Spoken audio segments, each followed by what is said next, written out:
Pernahkah Anda membayangkan bahwa uang setoran haji Anda yang dikumpulkan bertahun-tahun sambil menunggu antrean yang bisa mencapai puluhan tahun, ternyata digunakan untuk menggaji para pejabat hingga 135 juta rupiah per bulan? Bukan dari anggaran negara, bukan dari sponsor, melainkan langsung dari uang umat. Dari dana setoran jutaan calon jemaah haji Indonesia yang hingga kini masih menunggu giliran untuk berangkat ke Tanah Suci. Sementara antrean kian panjang, dan banyak jemaah lanjut usia meninggal sebelum sempat menunaikan ibadah haji, justru muncul fakta mencengangkan.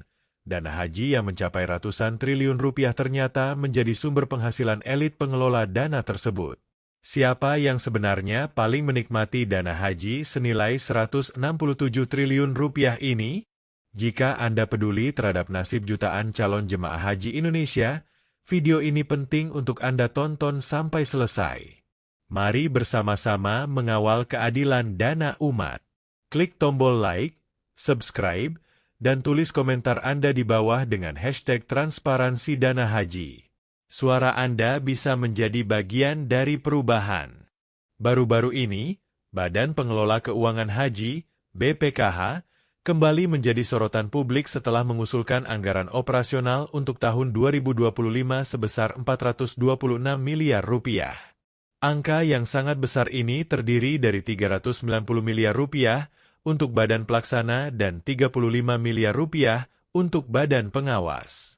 Dari 390 miliar rupiah tersebut, terbagi lagi dalam struktur yang mereka sebut sebagai AA1, A2, A3, hingga A4 yang merujuk pada pos-pos anggaran internal.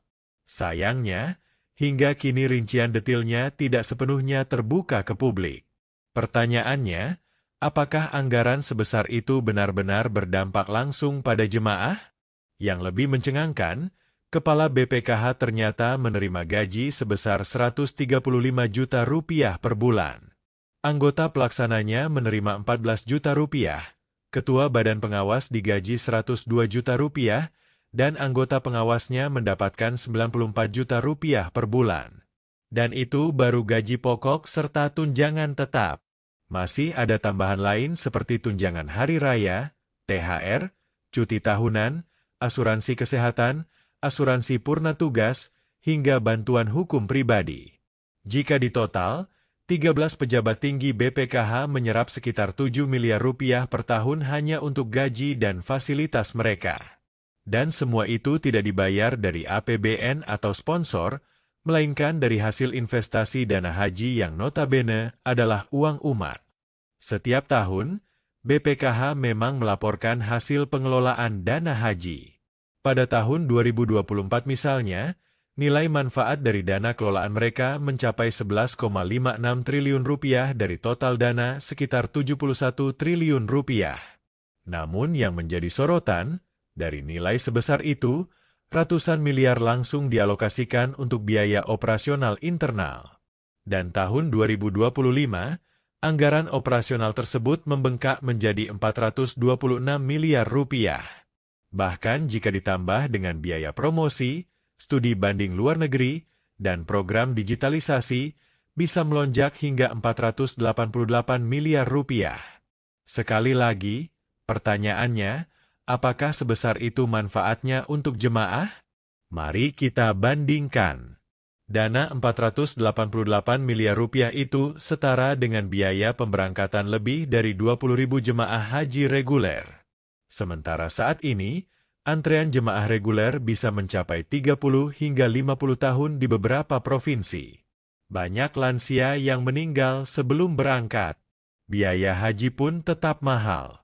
Biaya penyelenggaraan ibadah haji, BPIH, untuk tahun 2025 masih di atas 89 juta rupiah per orang. Artinya, tak ada penurunan beban bagi jemaah. Yang justru meningkat adalah tunjangan dan fasilitas para pejabat pengelola.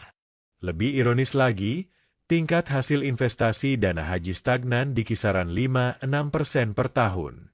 Padahal, jika dikelola dengan baik dan amanah, dana sebesar 167 triliun rupiah bisa menghasilkan nilai manfaat yang jauh lebih besar. Tapi kenyataannya, tidak ada inovasi berarti yang dirasakan oleh jemaah. Tidak ada akselerasi antrean. Tidak ada penurunan signifikan biaya. Yang ada justru pembengkakan fasilitas elit, studi banding ke luar negeri, hingga digitalisasi yang tidak terasa dampaknya secara langsung bagi jemaah. Dalam sebuah rapat kerja antara BPKH dan Komisi 8 DPR RI, sejumlah anggota Dewan menyampaikan kekecewaannya. Mereka mempertanyakan mengapa nilai manfaat untuk jemaah justru menurun, sementara biaya operasional internal malah meningkat. Beberapa di antaranya juga mengkritik keras anggaran untuk perjalanan ke luar negeri dan digitalisasi yang tidak memberi efek signifikan terhadap pelayanan haji.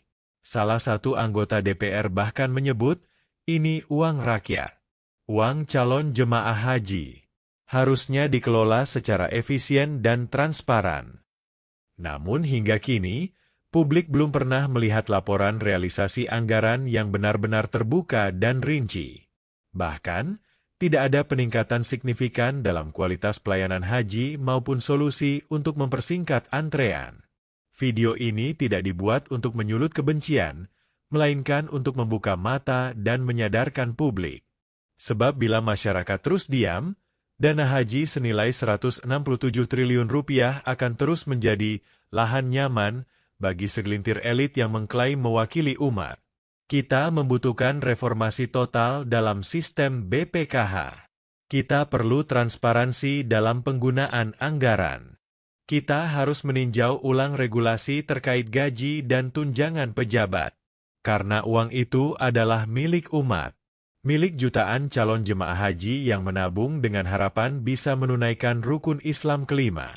Wajar bila publik bertanya, kemana sebenarnya dana haji kita mengalir? Jika Anda sepakat bahwa pengelolaan dana haji harus diaudit, gaji pejabat harus direvisi, dan sistemnya harus dirombak total, bantu sebarkan video ini. Jadikan ini sebagai gerakan sosial untuk mengawal keadilan dana umat. Klik tombol subscribe sekarang juga agar Anda tidak ketinggalan video investigatif berikutnya tentang pengelolaan haji, travel bermasalah, dan nasib jemaah Indonesia. Tulis komentar Anda di kolom komentar dengan hashtag transparansi dana haji dan bagikan video ini ke keluarga, teman, dan grup WhatsApp Anda. Ingat, suara rakyat bisa mengubah sistem. Wassalamualaikum warahmatullahi wabarakatuh. Labbaik Allahumma labbaik.